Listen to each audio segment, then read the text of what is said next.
Pray. But don't pray haphazardly. Don't pray casually and without intentionality. Pray in alignment with the truth of God. This takes attention. This takes forethought. This takes intentionality to make sure you know what the promises of God are so that you can line yourself up in prayer with what it is that God has already said. Someone asked, why do we pray when God has already promised it? Why do we waste our breath in prayer when if God has already promised it, if he's declared it, if he's going to do it, then why pray?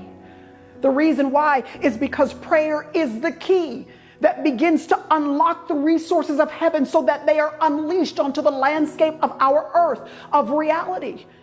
Prayer doesn't manipulate God.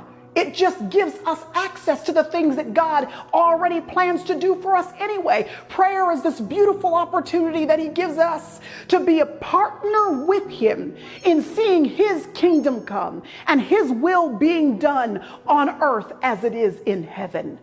Our God has given us the key to work with him, to be in conjunction with him as his purposes are unleashed on planet Earth. Why wouldn't we use a key like that?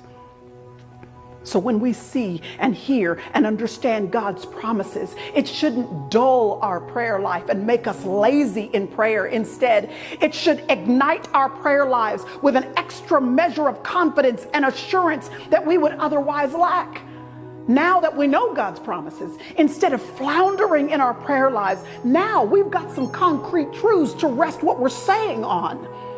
God's promises then become a roadmap for us, a track to follow so that our prayers are actually rooted in something specific.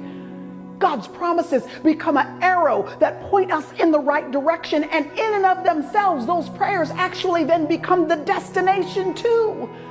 You don't have to know the details of how everything is going to work out, but you can base every single prayer directly on the promises of God because he is not a man that he should lie.